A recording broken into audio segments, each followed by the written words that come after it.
Hello बच्चों, तो कैसे हैं आप। एक बार फिर आपका स्वागत है हमारे यूट्यूब चैनल इन्फिनिटी मैथमेटिक्स में।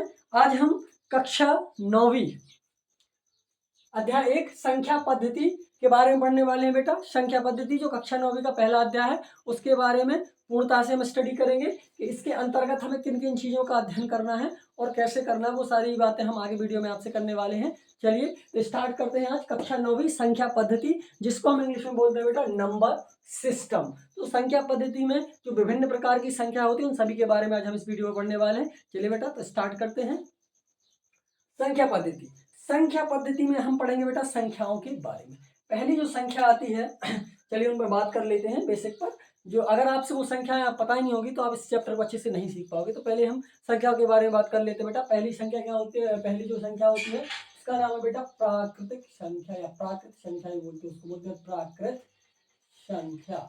प्राकृत संख्या ये, चलिए प्राकृतिक संख्या क्या होती है जरा इसके बारे में समझ लेते हैं। प्राकृतिक संख्या, तो जो प्राकृतिक संख्या होती है बेटा, आपने कभी सुना जो जिसको हम गिनते हैं 1 2 3 4 5 6 7 8 9 10, ऐसे एक से लेकर अनंत तक की जो संख्या होती है ना उनको हम बोलते हैं बेटा प्राकृत संख्या। अगर इसको हम डेफिनेशन बनाने की कोशिश करें तो ऐसे डेफिनेशन इसकी हम बना सकते हैं कि गिनती गिनती में प्रयोग किए जाने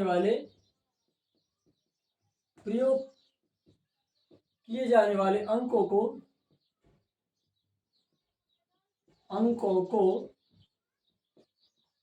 हम प्राकृत संख्या कहते हैं। क्या कहते हैं बेटा? प्राकृत संख्या कहते हैं। प्राकृत संख्या कहते हैं जिसको हम गिनने में प्रयोग करते हैं। जितने भी संख्याओं को हम गिनने में प्रयोग करते हैं ना वो सारी संख्या कहलाती है बेटा प्राकृत संख्या। और प्राकृतिक संख्या को हम इंग्लिश में बोलते हैं नेचुरल नंबर। क्या बोलते हैं? Natural number. अगर हम इसकी बात करें तो प्राकृतिक संख्या को प्राकृतिक संख्या को या प्राकृतिक भी लिख सकते हो आप। प्राकृतिक संख्या को हम n से प्रदर्शित करते हैं। किससे प्रदर्शित करते हैं बेटा? n से प्रदर्शित करते हैं। जो प्राकृतिक संख्या होती है उन्हें हम n से प्रदर्शित करते हैं और जो उनका समुच्चय बनता है वो बनता है ये बेटा n is equals to bracket 1 2 3 4 5 dash ये अनंत तक चली जाती है। मतलब प्राकृतिक संख्या को अगर सामान्य भाषा में हम बोले तो प्राकृतिक संख्या वे संख्या होती है बेटा जो 1 से शुरू होती हैं और अनंत तक चली जाती हैं। 1 2 3 4 5 6 7 ऐसे रेगुलर चली जाएंगी आपकी अनंत तक। तो ऐसी संख्याएं जो 1 से शुरू होती हैं, 1 से स्टार्ट होती हैं और अनंत तक चली जाती हैं वो कहलाती हैं प्राकृत संख्या। क्या कहलाती है? प्राकृत संख्या या प्राकृतिक संख्या भी इनको हम बोलते हैं। दूसरा नंबर, चलिए दूसरे प्रकार की संख्या, जो दूसरा टाइप होता है संख्याओं का वो होता है बेटा पूर्ण संख्या। क्या होता है? पूर्ण संख्या। चलिए पूर्ण संख्या के बारे में समझते क्या होती है पूर्ण संख्या। पूर्ण संख्या और प्राकृतिक संख्या में एक सूक्ष्म सा अंतर होता है, बाकी लगभग वही होती है। तो क्या अंतर होता है आप देखेंगे इसमें कि जो प्राकृतिक संख्या होती है बेटा, प्राकृतिक संख्या 1 2 3 4 मतलब 1 से स्टार्ट हो रही है। तो पूर्ण संख्या में सब इतना अंतर होता है कि जो प्राकृतिक संख्या होती है उनके साथ 0 और आ जाता है। अगर हम प्राकृतिक संख्याओं के साथ 0 और ले लें तो उसे हम कहेंगे पूर्ण संख्याएं। देखिए कैसे, देखो आप प्राकृतिक संख्याओं के साथ या प्राकृतिक संख्या के साथ आप ऐसा लिख सकते हो, प्राकृतिक संख्या के साथ अगर हम शून्य को लेते हैं तो वह पूर्ण संख्या कहलाएगी। क्या कहलाएंगी बेटा? पूर्ण संख्या कहलाती है। क्या कहलाती है? पूर्ण संख्या कहलाती है। पूर्ण संख्या को हम W से व्यक्त करते हैं या प्रदर्शित करते हैं। चलिए कैसे, प्राकृतिक संख्याओं के साथ हमने क्या लिखा था प्रश्न, गिनती में प्रयोग किए जाने वाले जो अंक होते हैं, जो गिनती में प्रयोग किए जाते हैं वो कहलाते हैं बेटा प्राकृतिक संख्या, और इसे हम n से प्रदर्शित करते हैं। कैसे? n is equal to brackets में 1 2 3 4 5 कहाँ तक? इन्फिनिटी तक जाएंगे। ठीक है, मतलब जो प्राकृतिक संख्या होती है बेटा वो 1 से शुरू होती है, लेकिन जो पूर्ण संख्या होती है और पूर्ण संख्या को हम W से डिनोट करते हैं, तो W बराबर हो जाएगा बेटा 0 1 2 3 4 5। तो सिर्फ प्राकृतिक संख्या और पूर्ण संख्या में थोड़ा सा अंतर होता है। क्या अंतर होता है? सिर्फ 0 का अंतर होता है। जो प्राकृतिक संख्या है उनके साथ हम 0 को और लिख दें तो वो पूर्ण संख्या बन जाती है। सीधा सा अंतर इतना है। अगर हम क्या करें, प्राकृतिक संख्या के साथ 0 और ले लें तो वो पूर्ण संख्या बन जाती है। तो पूर्ण संख्या की डेफिनेशन क्या होगी कि प्राकृतिक संख्याओं के साथ अगर हम शून्य को और ले लेते हैं तो वह पूर्ण संख्या बन जाती है। आपको समझ में आ रहा है ना? चलिए, आशा करता हूं कि आपको दोनों चीजें अच्छे समझ में आई होंगी। ठीक है, इसके आगे और भी संख्याओं के प्रकार होते हैं, उसकी बात कर लेते हैं। अभी तक हमने बात की प्राकृतिक संख्या और पूर्ण संख्या, ये आपको समझ में आ गया होगा। अगला नंबर है हमारा बेटा भाज्य अभाज्य संख्या, ये भी आपने पढ़ी होंगी। चलिए, तीसरा नंबर अभाज्य संख्या ले लेते हैं। अभाज्य संख्या क्या होती है? पढ़ा होगा आपने, ये पिछली कक्षाओं में आपने जरूर पढ़ा होगा। उसमें 8वीं में भी पढ़ाते हैं, 7वीं में भी सिलेबस में रहता है। ये सारी चीजें आपको थोड़ी थोड़ी माइंड में जरूर होगी, तो जल्दी से समझ में आ जाएगा, आपको दिक्कत कुछ नहीं जाएगी। तो अभाज्य संख्या क्या होती है? अभाज्य संख्या बताइए आप क्या होती है? बहुत इजी अभाज्य संख्या। अभाज्य संख्या मतलब ऐसी संख्याएं, आप इसको बता सकते हो बेटा, ऐसी संख्याएं जिनके केवल 2 गुणनखंड हो। केवल 2 गुणनखंड हो। कैसे 2 गुणनखंड हो? ऐसी संख्या जिनके केवल 2 गुणनखंड हो अभाज्य अभाज्य संख्याएं कहलाती है। इसके एग्जाम्पल भी हम आपको बताएंगे। अभाज्य संख्याएं कहलाती है। कैसे? देखिए, जैसे हमने फॉर एग्जाम्पल आपको उदाहरण के तौर पर बताया बेटा कि जो अभाज्य संख्या, जैसे हमने कहा क्या अभाज्य संख्या, 2 3 5 7 और 11 13 है ना 17, ये संख्या कहलाती है अभाज्य संख्या। सर कैसे अभाज्य संख्या, इसके 2 गुणनखंड कैसे? ये बात हमें समझ में नहीं आई। चलिए इस बात को भी हम एक्सप्लेन कर देते हैं कैसे इसके 2 गुणनखंड होते हैं। आप यहाँ देखोगे, अगर ये क्या लिखा है पहले नंबर आप देखोगे, ये 2 लिखा हुआ, जैसे ये 2 लिखा था। क्लियर? अब आप देखोगे इसके गुणनखंड करोगे आप, तो गुणनखंड करोगे तो क्या होंगे, इससे करो 2 एकम 2। सब इसके गुणनखंड क्या आ रहा है? 2 आ रहा है और 1 आ रहा है। आ रहा है कि नहीं आ रहा है?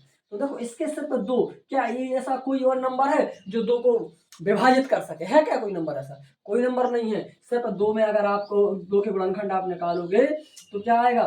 एक तो नंबर 1 है जो 2 को विभाजित कर पाएगा, और एक नंबर क्या है, वो स्वयं 2 ही है।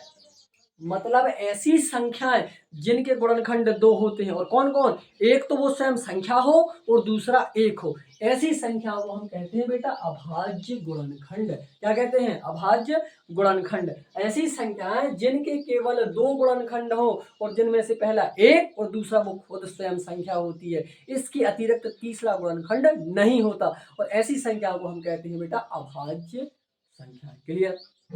ओके, और भी देख लो आप, और भी सेटिस्फाई कर सकते हैं। जैसे हमने लिखा 3, आप 3 में देखोगे तो 3 को कौन कौन विभाजित कर पाएगा? एक तो 1 से भाग चला जाएगा, और दूसरा किससे जाएगा? 3 से। क्या इसमें 2 से भाग जाएगा? पूर्णतः भाग नहीं जाएगा, 1 से बचेगा। अब इसमें आप 4 से भाग दोगे तो जाएगा ही नहीं। 4 क्या है? इससे बड़ी संख्या और 3 छोटी है। 5 से दोगे तो पूरी तरह से भाग नहीं जाएगा। 6 से 7 से कोई भी नंबर से आप दोगे तो उससे भाग नहीं जाएगा। इसीलिए क्या है? अभाज्य संख्या है। ऐसा आप आगे भी सेटिस्फाई कर सकते हैं। जैसे 5 लिखा है तो 5 में सिर्फ 1 से भाग जाएगा, और 5 से जाएगा, क्या 2 से जाएगा? पूरी तरह तो नहीं जाएगा। 3 से पूरी तरह नहीं जाएगा, 4 से पूरी तरह नहीं जाएगा, 5 से पूरी तरह जाएगा। इसलिए ये अभाज्य संख्याएं हैं। क्लियर हो गया ना? चलिए, अगली बात आती है, अगली बात किसकी आती है? भाज्य संख्या। अगला नंबर है बेटा भाज्य संख्या। भाज्य संख्या जो होती है ना बेटा, वो इसी का विपरीत है। किसका? इसी का लगभग अपोजिट है प्राइम नंबर्स का। भाज्य संख्याओं से विपरीत हो जाती हैं, सॉरी अभाज्य संख्याओं की विपरीत हो जाती है भाज्य संख्याएं। जैसे अभाज्य संख्या में आपने क्या लिखा है कि ऐसी संख्याएं जिनके केवल दो गुणनखंड हो भाज्य संख्या कहलाती है। जिसके दो गुणनखंड होते हैं वो क्या है, अभाज्य संख्या कहलाती है। और जिसके दो से अधिक गुणनखंड हो तो वो संख्या क्या कहलाती है, सीधी सी बात है, भाज्य संख्या। जो दो या दो से जिसके दो से अधिक गुणनखंड हो, दो मतलब 3 हो, 4 हो, 5 हो, 6 हो, 7 हो, 8 हो, जैसे भी हो सकते हैं, ठीक है। पर दो से ज्यादा रहेंगे उसके गुणनखंड, और जिन जिन संख्याओं के दो से ज्यादा गुणनखंड होते हैं वो कहलाती है भाज्य संख्या। चलिए तो देखो इसकी डेफिनेशन में लिख सकते हैं, ऐसी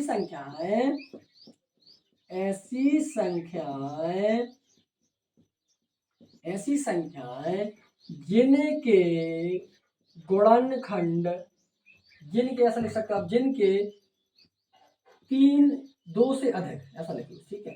ऐसी संख्या जिनके दो से अधिक गुणनखंड हो, दो से अधिक गुणनखंड होते हैं,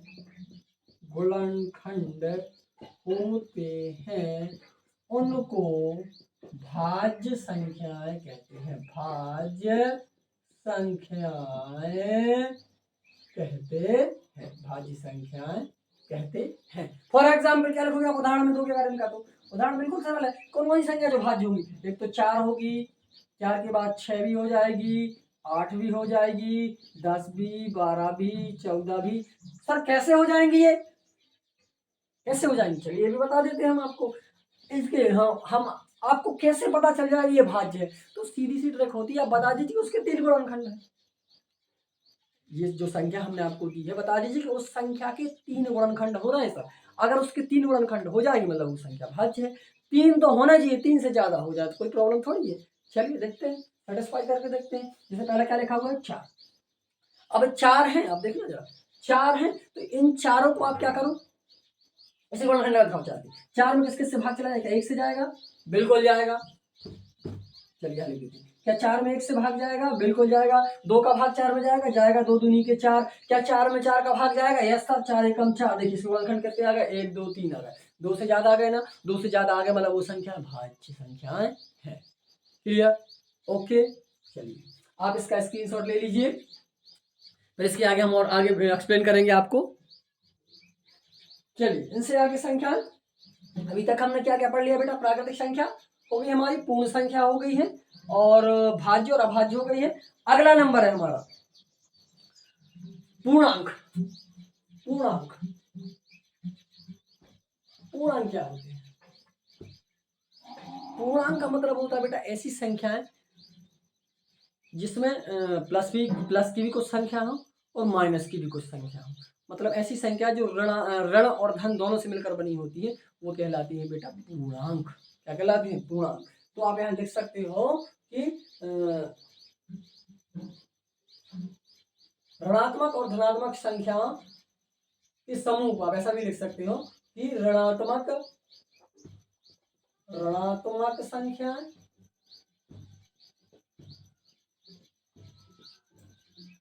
व धनात्मक संख्या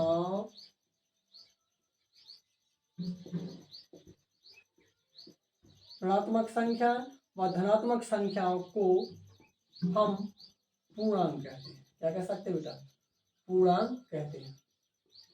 कैसे, और आप यहां लिख सकते हो पूर्णांक को हम आई से, किससे बेटा, आई से प्रदर्शित करते हैं। किससे प्रदर्शित करते हैं, आई से प्रदर्शित करते हैं। अब आई से प्रदर्शित करते हैं तो इसका समूह क्या बन जाएगा, ये बन जाएगा बेटा आई। अब इसमें हमने क्या बोला, कुछ संख्या प्लस की होगी, कुछ माइनस की भी होगी, ठीक है। तो ऐसा भी लिख सकते हो -1 -2 -3 -4, सभी संख्या आ जाएंगी, +1 +2 +3 +4 +5, है ना।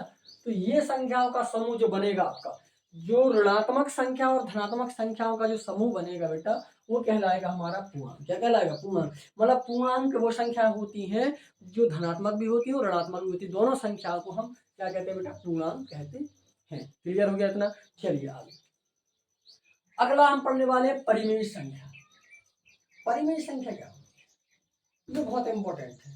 परिमेय संख्याएं अगर आपसे नहीं आएंगी तो ये चैप्टर आपकी पहुंच से बिल्कुल बाहर रहेगा, ये समझ लीजिए।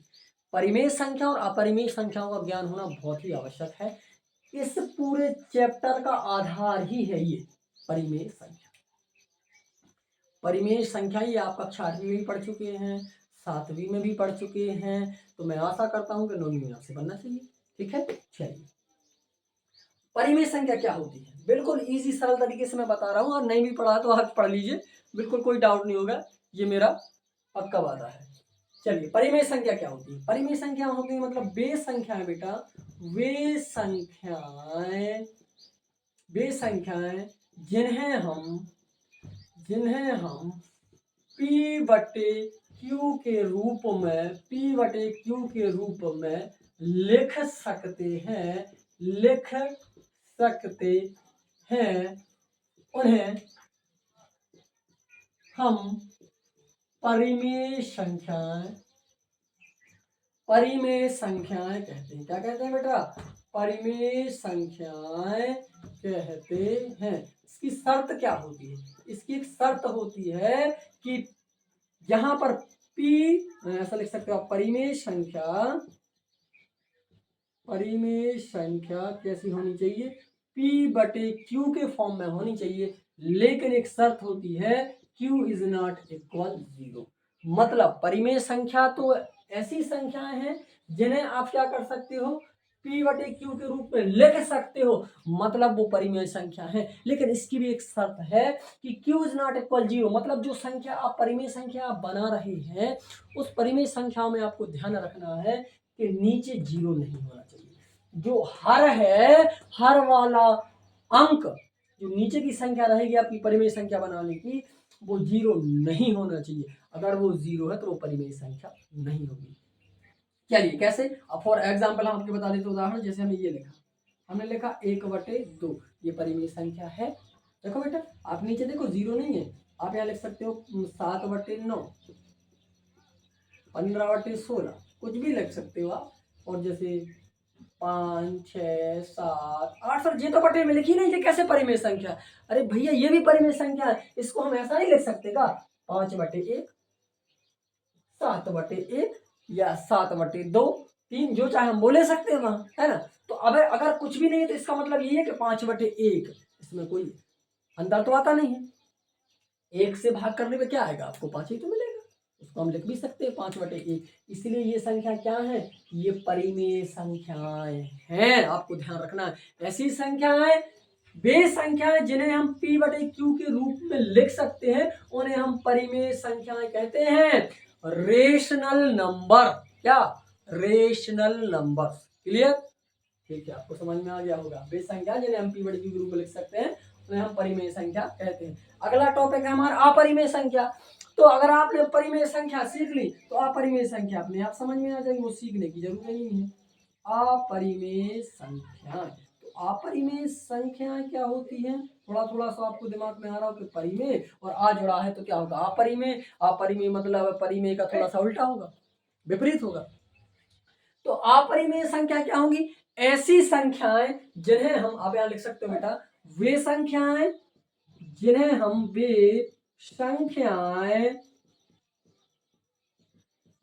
हम P बटे Q के रूप में,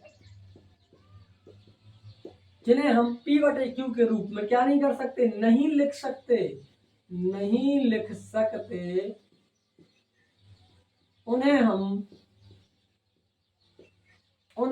अपरिमेय संख्याएं कहते हैं, अपरिमेय संख्याएं कहते हैं, अपरिमेय संख्या कहते हैं। जो अपरिमेय संख्या को हम इंग्लिश में बोलते हैं बेटा इरेशनल नंबर्स, क्या बोलते हैं, इरेशनल नंबर्स।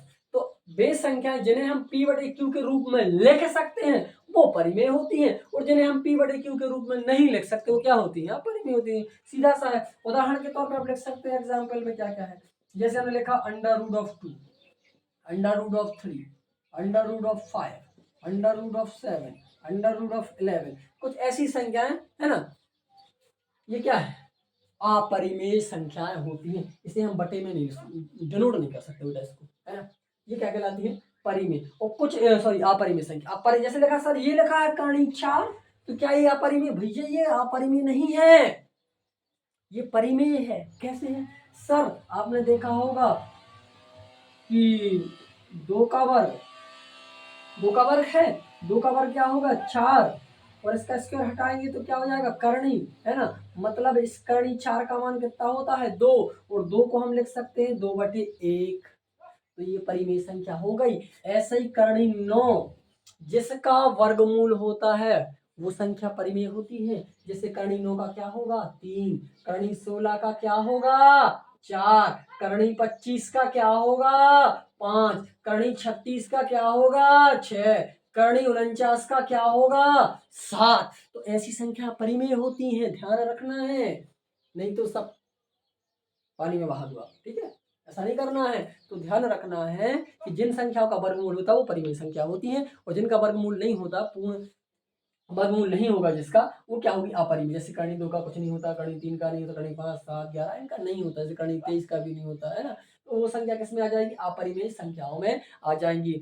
मैं आशा करता हूँ आपको सब कुछ अच्छे से समझ में आ रहा है, ठीक है ना। तो आप इसको अच्छे से पढ़िए, अच्छे से समझिए, ताकि आपको कोई दिक्कत नहीं होगी, बिल्कुल कोई प्रॉब्लम नहीं होगी इस चैप्टर में। मैं आपसे बोल दे रहा हूँ, एक कॉन्सेप्ट को आपको क्लियर करूंगा मैं। वीडियो जरूर थोड़ा सा लंबा हो सकता है, लेकिन पूरा आपको देखना है। अगर आपको संख्या पद्धति अच्छे से सीखनी है तो आपको हमारा पूरा वीडियो देखना पड़ेगा। और एक बार मैं वादा करता हूँ, अगर आपने पूरा वीडियो देख लिया तो कभी प्रॉब्लम नहीं जाएगी संख्या पद्धति में, ठीक है। चलिए, तो आप इसका स्क्रीनशॉट ले लीजिए। चलिए चलिए, इसमें एक इंपॉर्टेंट चीज और रह गई है, वो हम आपको बताना भूल गए। चलिए अभी समझा देते हैं। संख्या रेखा बहुत ही इंपॉर्टेंट चीज है। संख्या रेखा, ये क्या होती है? संख्या रेखा, इसको समझ लो जरा आप लोग। संख्या रेखा समझना भी, इसको हम इंग्लिश में बोलते हैं नंबर लाइन। क्या बोलते हैं बेटा? Number line. नंबर लाइन, वो किसी को इंग्लिश मीडियम वाला आ जाए तो समझ जाएगा नंबर लाइन क्या होती है, ठीक है। नंबर लाइन क्या होती है जरा समझ लीजिए। नंबर लाइन मतलब होती है संख्या रेखा।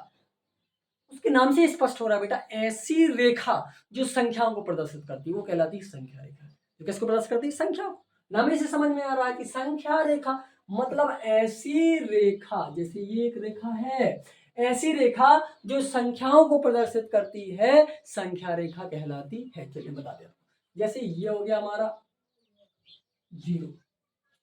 अब जितने भी 0 के दाएं तरफ अंक रहेंगे वो कैसे रहेंगे? सारे के सारे धनात्मक रहेंगे। कैसे रहेंगे बेटा?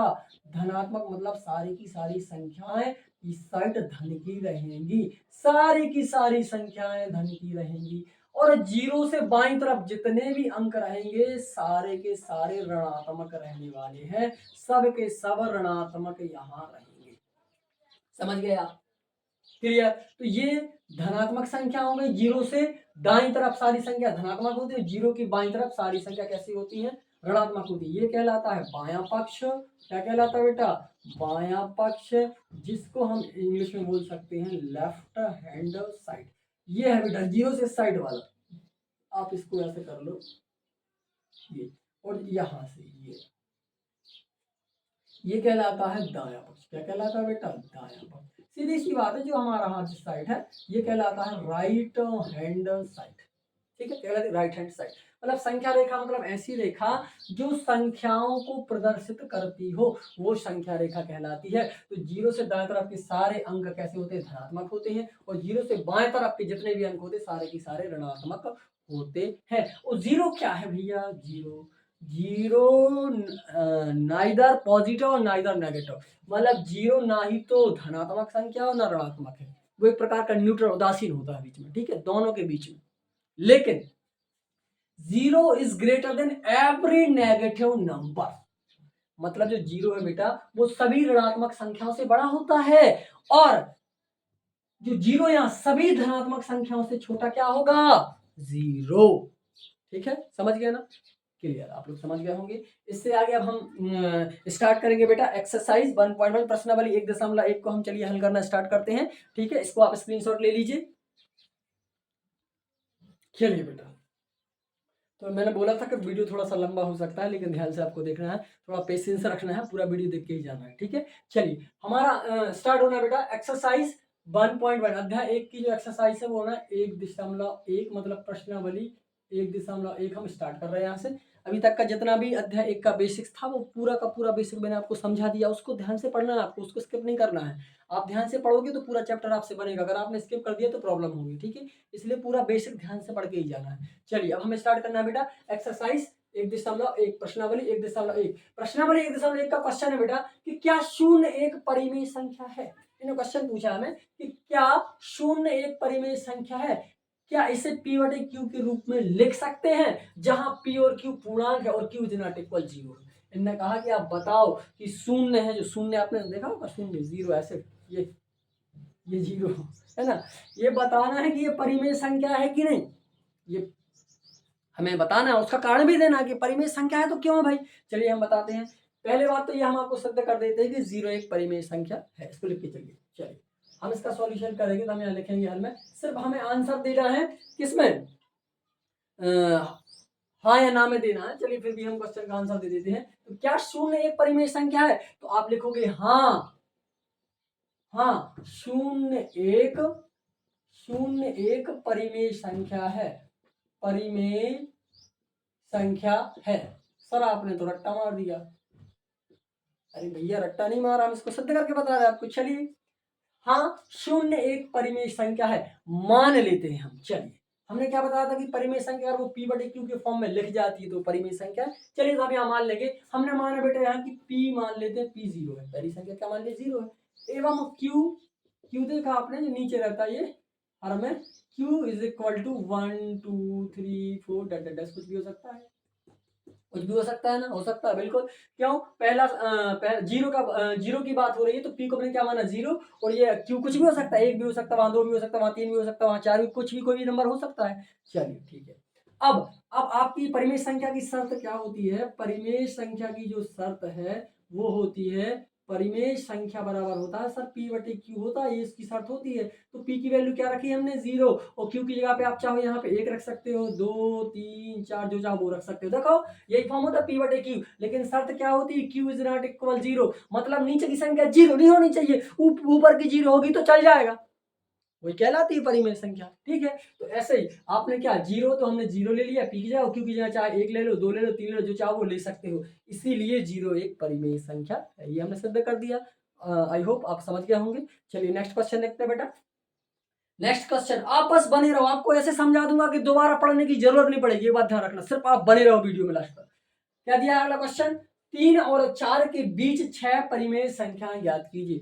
3 और 4 के बीच हमें 6 परिमेय संख्या निकालना, बिल्कुल आसान तरीके से आपको बता रहा हूँ, आप बिल्कुल ध्यान से देखते जाइए, एक बार देख लेंगे तो कोई भी क्वेश्चन आपसे बाहर नहीं जाएगा, पूरे सारे के सारे आपको समझ में आ जाएंगे। चलिए पहला, 3 और 4 के बीच 6 परिमेय संख्याएं ज्ञात कीजिए। 6 परिमेय संख्या किस किस के बीच निकालना है, 3 और 4 के बीच निकालना है, बिल्कुल ईजी होता है, उसमें करना कुछ नहीं है, जरा समझ लीजिए।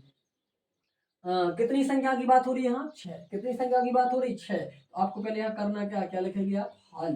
अब बात कितनी की हो रही 6 की, तो आप लिखो जितना आपको बोला जाता है 6, मतलब 6 लिख लीजिए। अब 6 संख्या निकालने के लिए बोला गया है ना, मतलब 6, और इसमें आपको क्या करना है हमेशा 1 जोड़ देना, तो 6 और 1 कितना हो जाएगा 7, कितना हो जाएगा 7 बस।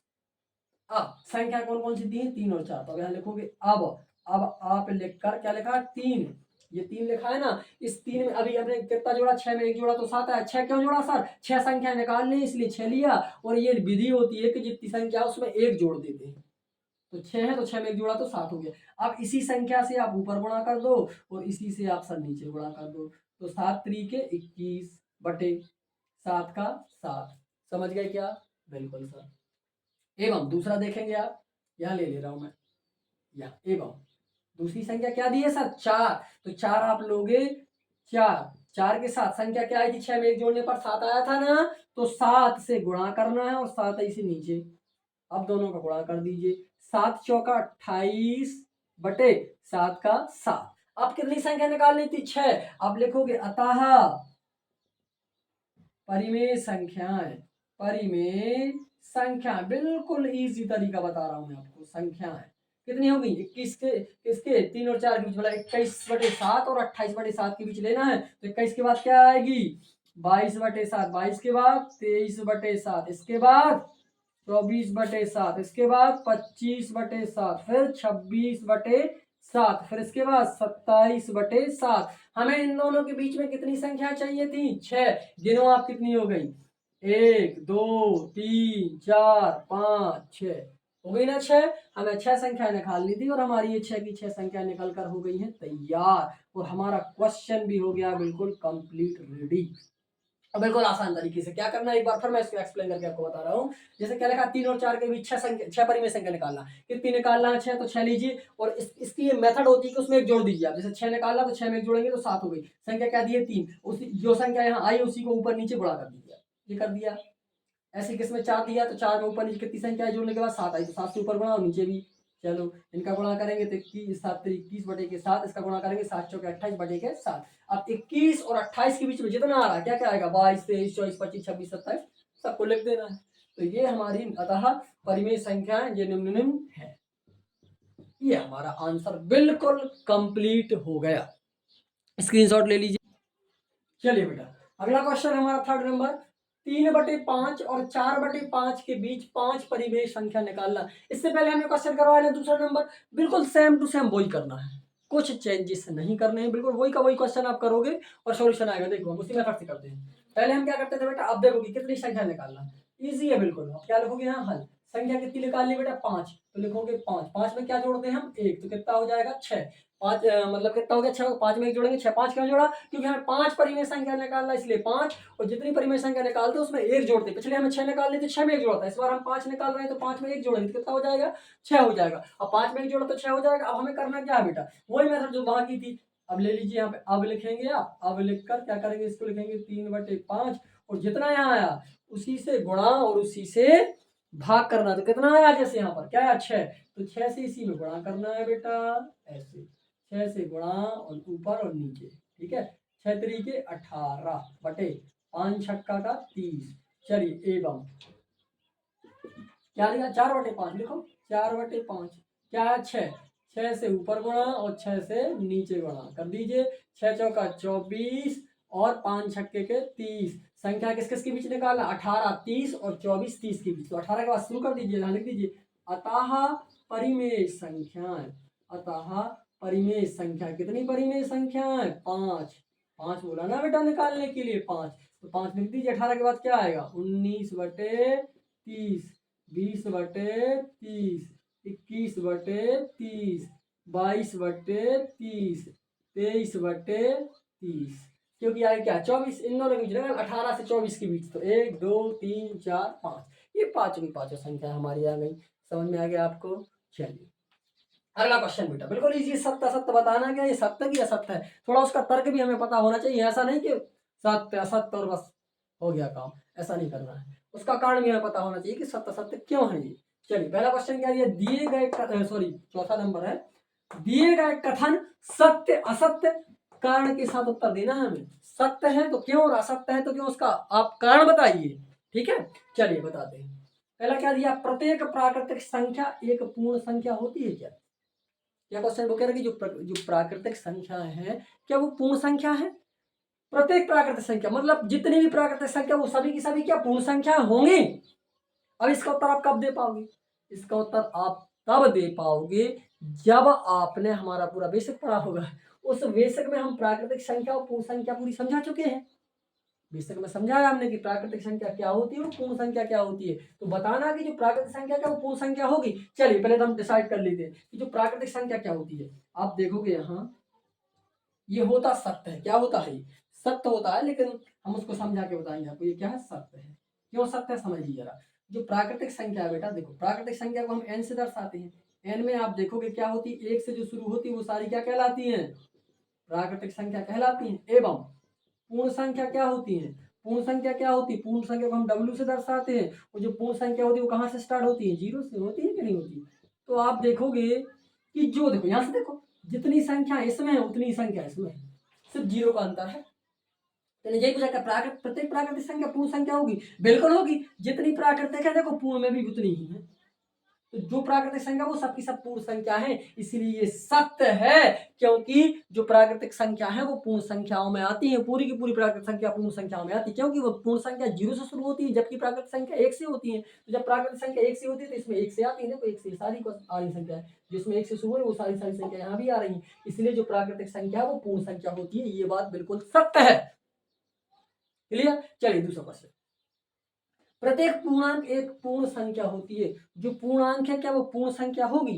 पूर्णांक आप यहां समझ लीजिए, बिल्कुल प्रत्येक पूर्णांक, पूर्णांक क्या होती है मैंने बताया था कि जो पूर्णांक है आप यहां देखोगे कि जो पूर्णांक वो कैसी होती है, ऋण और धन की मिलकर होती है। धन की भी होती है, ऋण की भी होती है, ये सब पूर्णांक होती हैं। पूर्ण संख्या क्या होती है? पूर्ण मतलब होल। होल नंबर क्या होती है? होल नंबर ये होते हैं बेटा 0 1 2 3 4 5 6 इंफिनिटी तक होती है। अब देखोगे यहाँ ये क्या है, प्रत्येक पूर्णांक एक पूर्ण संख्या। ये पूर्णांक है क्या? ये पूर्ण संख्या में आ रहा नहीं आ रहा? कहाँ? ये ऋण कहाँ है? यहाँ आ रहा है, क्योंकि पूर्णांक में ऋणात्मक संख्या भी होती है, जबकि पूर्ण संख्या में ऋणात्मक संख्या नहीं होती, उसमें सारी की सारी धनात्मक होती हैं। तो ये हो ही नहीं सकता, इसलिए ये क्या है? असत्य। असत्य क्यों है? क्योंकि सर जो पूर्णांक है वो ऋणात्मक होती है, जबकि पूर्ण संख्या धनात्मक होती है, इसलिए ये असत्य होगा। क्लियर? अगला थर्ड नंबर, अब यहाँ पे जगह नहीं है, मैं बाजू से कर दे रहा हूँ। तीसरा नंबर क्या है इसका? चलिए इसको एक्सप्लेन कर रहा हूँ मैं, फर्स्ट सेकंड थर्ड नंबर, ये तीसरा एक्सप्लेन कर रहा हूँ। तीसरा दिया है प्रत्येक परिमेय संख्या एक पूर्ण संख्या होती है। प्रत्येक परिमेय संख्या, समझना जरा, प्रत्येक परिमेय संख्या, प्रत्येक परिमेय संख्या पूर्ण संख्या होती है। पूर्ण संख्या होती है। प्रत्येक परिमेय संख्या पूर्ण संख्या होती है। तो आपको बताया हमने परिमेय संख्या क्या होती है बेटा। अब वही आ गया, बेसिक पे आ गए। अगर आप बेसिक समझोगे तो ये सारे क्वेश्चन आप दे पाओगे, बेसिक समझ में नहीं आएगा नहीं दे पाओगे। ये कह रहा है कि प्रत्येक परिमेय संख्या, जो परिमेय संख्या क्या वो पूर्ण संख्या होगी? होगी क्या? बताइए। देखो प्रत्येक परिमेय संख्या, एक तो एक आपको हम बता दी असत्य है। क्या है? असत्य, नहीं हो सकता। क्यों नहीं हो सकता ये हम आपको बता रहे हैं। प्रत्येक परिमेय संख्या पूर्ण संख्या कैसे होगी? पूर्ण संख्या क्या होती है? देखो आप 0 1 2 3 4 5 6 हो सकते हैं, ठीक। लेकिन अगर ये 0, अगर हम इसको ऐसा लिख दें 1/0, क्या ये परिमेय होगी? अब ये लिखा है, पूर्ण संख्या नहीं हो सकती। क्यों? अब हमने यहाँ लिख दिया परिमेय संख्या क्या, जैसे 1/2 3/5, तो ये परिमेय तो है, लेकिन पूर्ण संख्या क्यों? पूर्ण संख्या थोड़ी बटे में लिखी जाती है, पूर्ण संख्या पूरी पूरी लिखी जाती है। 1 2 3 4 5 6, उनको बटे के रूप में नहीं लिख सकते हम पूर्ण संख्याओं को। पूर्ण मतलब वो पूरी पूरी है, पार्ट में भाग में डिवाइड नहीं है। और 1/2 का मतलब क्या हुआ कि जैसे ये एक रोटी है तो ये आधी आधी हो गई, तो ये पूरी थोड़ी है तो आधी हो गई। ये हो गया 1/2 और ये हो गया 1/2, तो ये 1/, ये पूर्ण संख्या कहाँ है? ये क्या हो गई? परिमेय संख्या हो गई, जो भाग में डिवाइड हो गई, पार्ट में बट गई। लेकिन अगर ये पूरा लिखा होता कि एक रोटी, तो ये पूर्ण संख्या होगी, क्योंकि पूर्ण संख्या में पूरी पूरी संख्या आती है, 1 2 3 4 5 वो बटे में नहीं लिखी रहती। ठीक है, समझ गए ना आप? इसलिए प्रत्येक परिमेय संख्या पूर्ण संख्या नहीं होगी, ये असत्य है। परिमेय संख्या अलग चीज है और पूर्ण संख्या अलग चीज है। पूर्ण संख्याओं में पूर्ण पूरे पूरे अंक आते हैं, जैसे 1 2 3 4 5, लेकिन परिमेय संख्या बटे में लिखी जाती है, 1/2 5/3 7/5, कुछ भी ऐसे लिखा जाता है बटे में। इसलिए प्रत्येक परिमेय संख्या पूर्ण संख्या नहीं हो सकती है ना, इसलिए असत्य है। इसी के साथ बेटा हमारा आज की जो क्लास है वो कंप्लीट होती है। और इस क्लास में हमने इस अध्याय एक संख्या पद्धति का पूरा बेसिक आपको समझा दिया है। और इस क्लास का पूरा हमने एक्सरसाइज प्रश्नावली 1.1 पूरी कंप्लीट कर दी है। मैं आशा करता हूँ कि आप इसको अच्छे से पढ़ेंगे और सीख कर आएंगे, है ना। इसके बाद हम नेक्स्ट वीडियो में आपको मिलते हैं नेक्स्ट एक्सरसाइज नए सवालों के साथ। धन्यवाद।